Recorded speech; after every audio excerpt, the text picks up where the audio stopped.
हरे Krishna. Hello friends, स्वागत है आप सभी का फिर से हमारे यूट्यूब चैनल नर्सिंग अधिकारी पे। फ्रेंड्स, इस वीडियो के अंदर मैं बात करने वाला हूं एक बहुत ही सीरियस टॉपिक कि नर्सिंग ऑफिसर के एग्जाम के अंदर बार बार फेल होने के क्या रीजंस हैं और किन रीजंस की वजह से कैंडिडेट्स 5 से 6 बार एग्जाम में अपीयर होने के बाद भी फेल हो रहे हैं। वो इस वीडियो के अंदर मैं आज कवर करने वाला हूं, तो फ्रेंड्स बने रहिएगा वीडियो के अंत तक।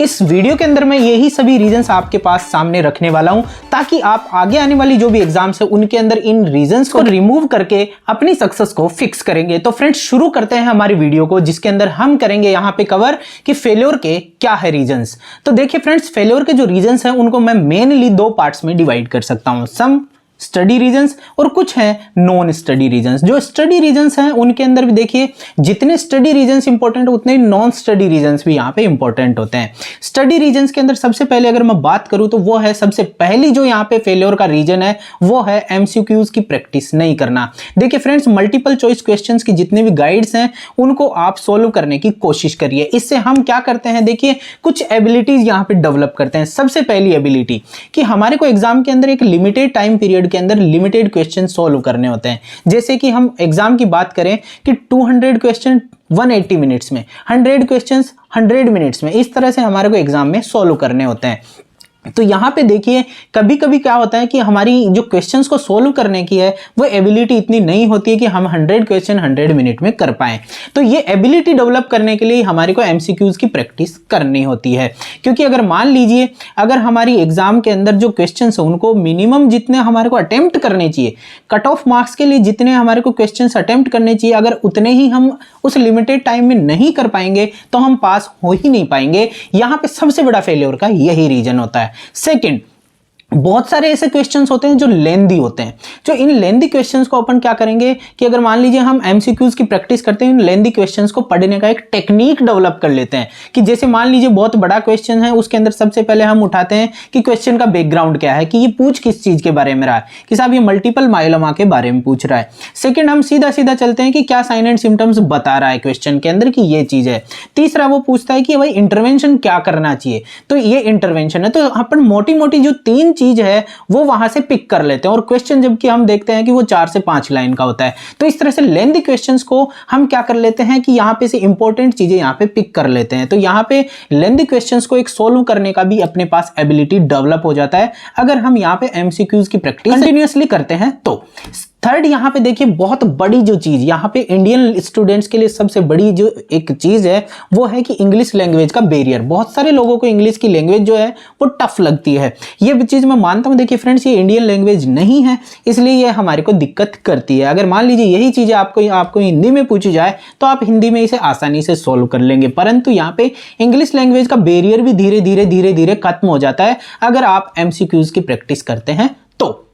नेक्स्ट बात करते हैं। देखिए फ्रेंड्स, सेकंड जो रीजन होता है फेल्योर का वो होता है रिवीजन नहीं करना। देखिए फ्रेंड्स, रिवीजन क्यों जरूरी है, आप एक नॉर्मल सी चीज ले लीजिए कि अगर मान लीजिए किसी चीज को अगर हम बार बार नहीं बदलेंगे, बार बार रिवाइज नहीं करेंगे, जैसे कि एक रोटी अगर मान लीजिए अपन तवे पे सेक रहे हैं, अगर उसको अपन बार बार नहीं पलटेंगे, बार बार रिवाइज नहीं करेंगे तो वो क्या करेगी, जल जाएगी अगर एक ही साइड में रख देंगे तो यही चीज हमारी स्टडी के साथ होता है। हमारी को जो भी पढ़ा है उसको हमारे को रिवीजन करना बहुत जरूरी होता है। रिवीजन के लिए मैंने आप सभी को बता रखा है कि जब भी आप स्टडी शुरू करते हैं तो जिस दिन से प्रिपरेशन शुरू करते हैं उसी दिन एक मोटी बुक बनाते हैं, मोटी नोटबुक बनाते हैं जिसको मास्टर नोट्स बुक कहते हैं, जिसके अंदर जो भी चीज आपको क्या करते हैं कि जो भी चीज आपको इंपॉर्टेंट लगती है आप इसमें लिखते जाइए, जो भी चीज आपको इंपॉर्टेंट लगती है लिखते जाइए। तो आप जिस दिन आपको रिवीजन करना है आप सिर्फ इस मोटी शॉर्ट नोट बुक को ही आप क्या करें, रिवीजन करें। बार बार मोटी बुक्स को उठाने की जरूरत नहीं पड़ती, इसलिए सबसे बड़ी चीज है रिवीजन नहीं करना। सेकंड चीज, आप अपना एक रेगुलर टाइम बना लीजिए कि हमारे को सप्ताह में 6 दिन स्टडी करनी है, 7th डे रिवीजन करना है। तो 6+1 का आप क्या बना के रखिए, टाइम टेबल बना के रखिए कि 6 डेज हमारे को study 1 day revision, 6 days study 1 day revision. इस तरह से आपको स्टडी अपनी सेट करनी है। देखिए फ्रेंड्स, चाहे कोई भी कोचिंग हो, आपके अंदर नॉर्मल स्टूडेंट्स और कोचिंग में जाने वाले स्टूडेंट्स में पास और फेल होने का सबसे बड़ा रीजन यही है। क्योंकि कोचिंग्स वाले क्या करते हैं कि 6 दिन पढ़ाते हैं, 7वें दिन वो क्या करते हैं, टेस्ट लेते हैं। मतलब ऐसा नहीं है कि वो रेगुलरली ऐसा करते हैं, वो किसी भी तरह से इस चीज को टेस्ट वाला जो फिनोमिना है उसको अप्लाई करते हैं। जैसे कि अगर मान लीजिए उन्होंने मेडिकल सर्जिकल नर्सिंग का न्यूरोलॉजी पढ़ा दिया तो न्यूरोलॉजी पढ़ाने के बाद न्यूरोलॉजी का टेस्ट लिया जाता है। तो इस तरह से जो पढ़ा है उसका एक लिमिटेड टाइम पे क्या है, उन्होंने टेस्ट डिसाइड किया हुआ है।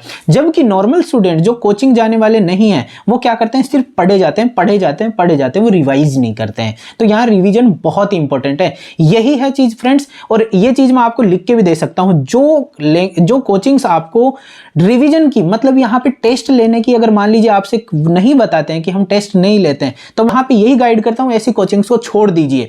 क्योंकि ऐसी कोचिंग में जाने का कोई फायदा नहीं है जहां पे रिवीजन नहीं हो रहा है, जहां पे टेस्ट नहीं लिए जा रहे हैं। ठीक है फ्रेंड्स, तो आपको नॉर्मल स्टूडेंट और आप कोचिंग ज्वाइन नहीं करने का इतना पैसा भी नहीं है, तो आप रिवीजन अपनी लाइफ के अंदर रेगुलर करना शुरू कर दीजिए। आप यहां पे फेल्योर से क्या कर लेंगे, सक्सीड के अंदर क्या हो जाओगे, खुद को चेंज कर लोगे। ठीक है, तो यहां पे सेकंड जो रीजन मैंने बताया वो है रिवीजन। रिवीजन नहीं करना यहां पे आपका सबसे बड़ा फेलियर का रीजन हो सकता है। थर्ड रीजन की बात करते हैं, स्मार्ट वर्क करें कि हार्ड वर्क। देखिए फ्रेंड्स, दोनों वर्क बहुत जरूरी है, चाहे वो स्मार्ट वर्क हो चाहे हार्ड वर्क हो। लोग कहते हैं स्मार्ट वर्क करना बहुत जरूरी है। देखिए फ्रेंड्स, स्मार्ट वर्क कब करना चाहिए, हार्ड वर्क कब करना चाहिए, ये चीज मैं आपको बताने जा रहा हूं। स्मार्ट वर्क देखिए फ्रेंड्स, जब करना होता है जब हमारे पास लिमिटेड टाइम होता है। जैसे कि अगर मान लीजिए एग्जाम में मेरे पास यहाँ पे 15 डेज बचे हैं, तो मैं हर एक चीज को डीपन पढ़े जा रहा हूँ, बहुत डीप पढ़े जा रहा हूँ। तो यहाँ पे देखिए मैं कुछ ही टॉपिक्स यहाँ कवर कर पाऊंगा 15 डेज में। जबकि अगर मैं यहाँ पे स्मार्ट स्टडी करूंगा तो देखिए फ्रेंड्स क्या करूंगा, 15 दिन में सारा का सारा सिलेबस इस तरह से अरेंज करूंगा और उस सारे को एक बार गो थ्रू हो जाऊंगा, ताकि एग्जाम के अंदर सारे टॉपिक्स में से अगर मेरे को थोड़ा थोड़ा याद है, तो मैं अगर मान लीजिए वहां पे अगर एग्जाम में अपीयर होता हूं तो उन चीजों के बारे में मेरे दिमाग के अंदर एक कॉन्सेप्चुअल स्टडी यहाँ पे क्रिएट हो जाती है, एक बैकग्राउंड यहाँ पे क्रिएट हो जाता है। उसके आधार पे मैं उन क्वेश्चंस को सॉल्व कर लेता हूँ। जबकि अगर मान लीजिए मैं यहाँ पे हार्डवर्क करने के बहाने में अगर मान लूंगा डीप पढ़े जा रहा था, तो डीप पढ़ने से देखिए फ्रेंड्स वहां पे मैं क्या करता, कुछ एक टॉपिक्स ही है यहाँ मैं कवर कर पाता और उन कुछ टॉपिक्स में से कुछ एक क्वेश्चन ही मैं एग्जाम के अंदर क्या कर पाता, सही कर पाता। इसलिए देखिए फ्रेंड्स, अगर आपके पास अनलिमिटेड टाइम है तो आप हार्डवर्क करिए, डीप स्टडी करिए। और अगर मान लीजिए आपके पास लिमिटेड टाइम है, फिक्स टाइम है, तो आप स्मार्ट स्टडी करिए। पर देखिए फ्रेंड्स, दोनों स्टडीज यहाँ पे बहुत इंपॉर्टेंट है। हार्ड स्टडी भी, हार्ड वर्क भी और स्मार्ट वर्क भी, दोनों यहाँ पे क्या है, इंपॉर्टेंट है।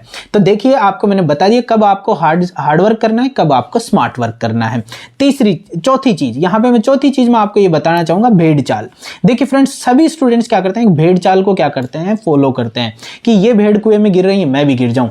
कैसे करते हैं कि बहुत सारे लोग हैं, चाहे वो गाइड फॉलो करने की बात हो, चाहे वो कोचिंग्स को फॉलो करने की बात हो, तो इनके अंदर हमने देखा है कि जब ये स्टूडेंट्स है, कोई अगर मान लीजिए कोई ऑनलाइन आके उनको बता देता है, या फिर किसी तरह से मार्केट में अपने स्टूडेंट्स को देखते हैं, किसी कोचिंग में जाते हैं तो उन स्टूडेंट्स को देखते हैं, तो वो लोग देखते हैं कि भाई कि फलाने लोग PR यादव पढ़ रहे हैं, फलाने लोग यहाँ पे क्या कर रहे हैं कि टारगेट हाई पढ़ रहे हैं, फलाने लोग यहाँ पे ये पढ़ रहे हैं, फलाने लोग साउंडर्स पढ़ रहे हैं, तो वो लोग भी जाके भाग के उस बुक को लाते हैं और उसको पढ़ना शुरू करते हैं। जो इतना पढ़ा उन्होंने पीछे से, उसको क्या कर देते हैं, वहीं पे स्टॉप कर देते हैं। तो भेड़ चाल से हम देखते हैं कि क्या कर रहे हैं, वो सब लोगों को देख के अपना एक खुद का जो एक प्रोसेस्ड जो वे था, उस प्रोसेस्ड वे को बीच में रोक के अपना एक नई दिशा में तैयारी शुरू कर देते हैं। ऐसा नहीं करना है फ्रेंड्स। जो आप स्टडी पे ऑन गोइंग हो, पहले आप उस चीज को पूरा कवर करिए। भले वो आपको साउंडर्स पढ़ रहे हैं, पहले पूरी साउंडर्स करिए।